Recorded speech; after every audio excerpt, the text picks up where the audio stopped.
Assalamualaikum warahmatullahi wabarakatuh, sahabat beriman. Salam berjumpa kembali di channel YouTube Faktual News 77. Semoga semua sahabat yang budiman selalu sehat, bahagia, dan beristiqomah di jalan Tuhan yang Maha Esa. Sebelum menonton video yang akan kami bahas, jangan lupa memberikan dukungan channel kami dengan cara like, subscribe, dan jangan lupa nyalakan notifikasinya. Terima kasih. Ingat, subscribe itu gratis. Tragedi mencekam atau peristiwa Poso. Jangan lupa mendengarkan sambil nonton, siapkan kopi pahit biar sama-sama seger.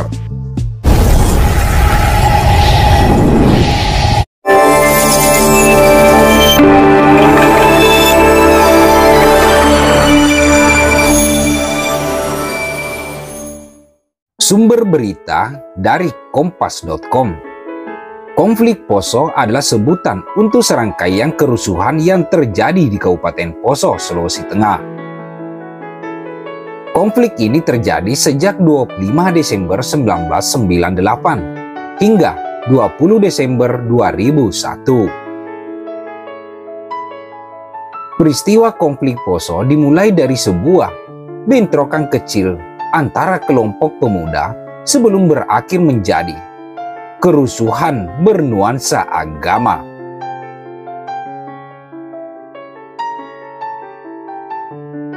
Dari peristiwa ini dirinci bahwa terdapat 577 korban tewas, 384 terluka, 7.932 rumah hancur, dan 510 fasilitas umum terbakar. Kerusuhan ini kemudian berakhir pada 20 Desember tahun 2001 dengan ditandatangani deklarasi Malino antara kedua belah pihak. Lalu apa melatar belakangi peristiwa ini? Kabupaten Poso adalah salah satu dari 8 kabupaten yang ada di Provinsi Sulawesi Tengah.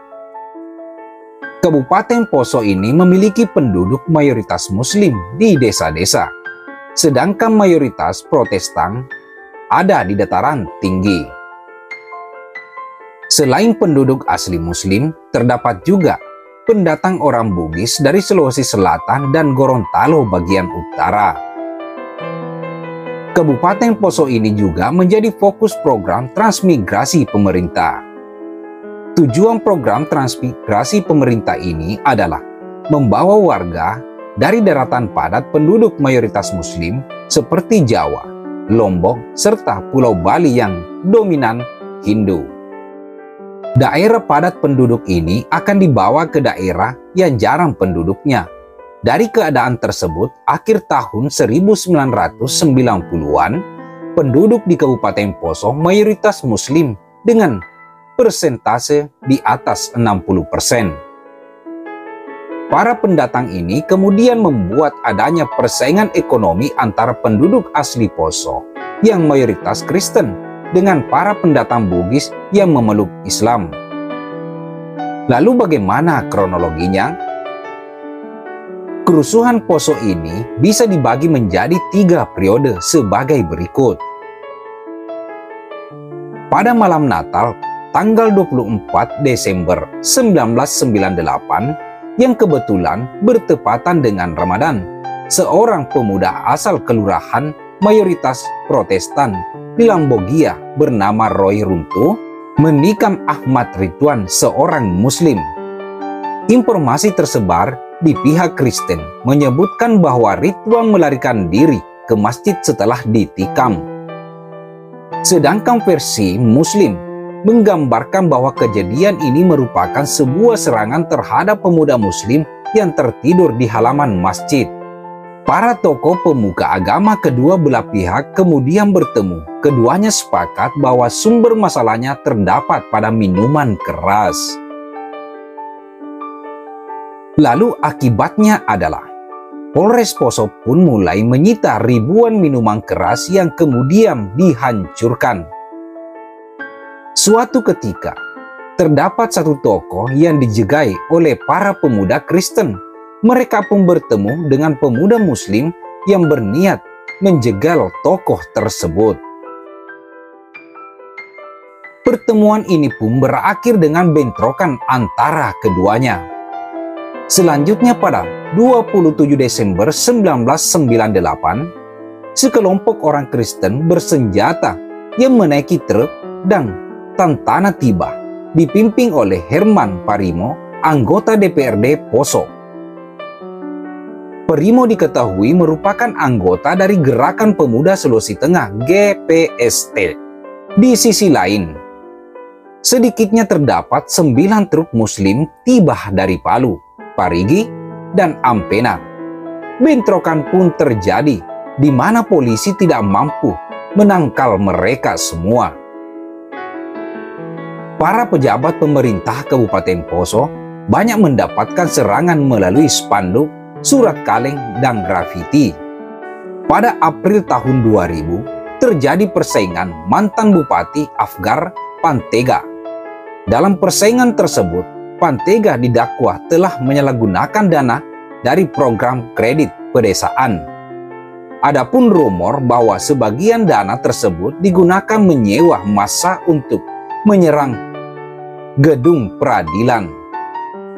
Pada 15 April dimuat sebuah pertanyaan dari Caleni Umar, anggota DPRD Provinsi dari Partai Persatuan Pembangunan, bahwa akan ada lebih banyak kekerasan jika Demsik Lanjani, calon bupati saat itu, tidak dipilih. Keesokan harinya, seorang pemuda Muslim mengatakan bahwa dirinya diserang oleh sekelompok pemuda Kristen. Ia pun menunjukkan sebuah luka di lengannya. Sebagai bukti, pihak Muslim yang tidak terima pun membalas. Perseteruan terjadi antara para pemuda Kristen dan para pemuda Muslim di Poso. Selama beberapa hari, peperangan terus terjadi. Rumah-rumah milik umat Kristen Poso dibakar. Kejadian ini mengharuskan Kapolres Poso untuk mendatangkan pasukan Brimob dari Palu. Lalu pada tanggal 17 April, anggota Brimob tidak sengaja menembaki kerumunan massa yang menewaskan Muhammad Yusni dan Yanto, serta melukai 8 pemuda Muslim lainnya. Setelah Brimob dikirim pulang ke Palu, pembakaran rumah masih terus berlanjut. Pandang Wirabuana, Mayor Jenderal TNI Slamet di Makassar, akhirnya mengirim 600 tentara. Pertempuran pun sempat mereda.